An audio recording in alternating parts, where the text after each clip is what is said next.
first, we want to bring you today's original with in-depth reporting on a topic we've been keeping an eye on. Tonight, an NBC News exclusive, we're getting a rare look inside U.S. Cyber Command.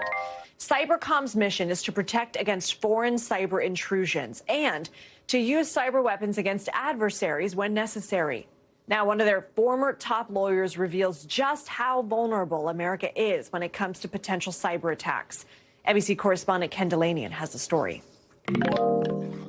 Americans are extremely vulnerable to foreign cyber attacks, says Kurt Sanger. There's just too many devices, too many wires, buttons, lights, you name it, that need to be protected, and we just can't get to it all. Sanger, a recently retired Marine and former top lawyer at U.S. Cyber Command, says it's not a pretty picture. He tells NBC News that Cyber Command, the secretive headquarters of the military's hacking corps, can't operate on U.S. networks, meaning it can't always defend American companies like Colonial Pipeline, shut down by a ransomware attack in April.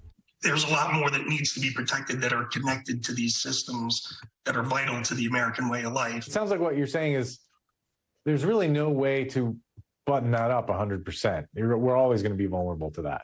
Unless something significant changes about cyberspace and the internet, or some great advances made with regard to cybersecurity, it's going to be very difficult to prevent adversaries from getting into our systems 100%. Countries like Russia and China can do serious damage to the United States, but the U.S. could do the same to them. So, he says, foreign adversaries take a different approach. So what they're doing now is piece by piece and little by little using cyberspace to diminish the United States, whether it's through taking our intellectual property, making us worry about our critical infrastructure, or just learning things about Americans that they may want to compromise at some point. Still, he says, there have been big successes, most of which he can't talk about. There's some things that we've done that I'm very proud of, and Cyber Command needs to keep what it does behind closed doors in order to make sure the next operation will be successful.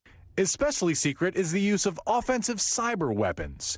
In one of the few operations that has been publicized, Cybercom took down the Islamic State's propaganda network in 2016. There could be years of analysis of intelligence, cybersecurity information, of surveilling our adversaries that contributes to the operation that goes on to be successful. Sanger says Cyber Command also has helped Ukraine fend off Russian cyber attacks. Just the knowledge that Ukraine has U.S. operators working on their systems, some of the best in the world, that we are combining our efforts, has to factor into Russia's calculus in terms of the way they approach Ukrainian networks. But at home, more work needs to be done. Yeah, and there are very scary things that aren't really that obvious that you need to think about. For example, a water treatment plant in Florida a couple of years ago, there was an increased amount of lye put into the water, the drinking water, through a cyber activity that could have injured a lot of people. Luckily, they caught it right away, but that was largely a product of luck.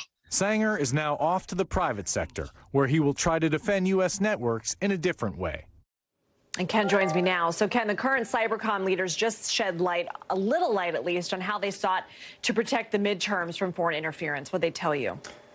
Yeah, in a rare meeting with reporters, Lindsay, some of those Cybercom leaders said that they conducted both offensive and defensive operations against adversaries around the midterm elections to make sure countries like Russia, China, and Iran did not interfere. But one official said that they were surprised, actually, about how little, particularly Russia and Iran, were doing this time around, and they chalked that up to those countries being quite distracted. Russia with the war in Iran, with the war in Ukraine, and Iran with the unrest at home, the civil demonstrations going on over repression there. So dodged a bullet, but they will continue to be defending U.S. networks for the next election and beyond, Lindsay. And Ken, usually these people are pretty buttoned up. How did you get them to be so forthcoming with you?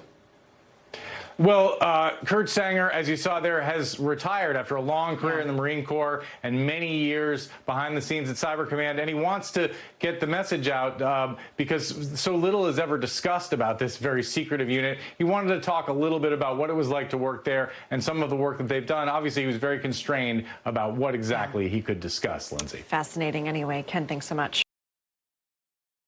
Thanks for watching our YouTube channel. Follow today's top stories and breaking news by downloading the NBC News app.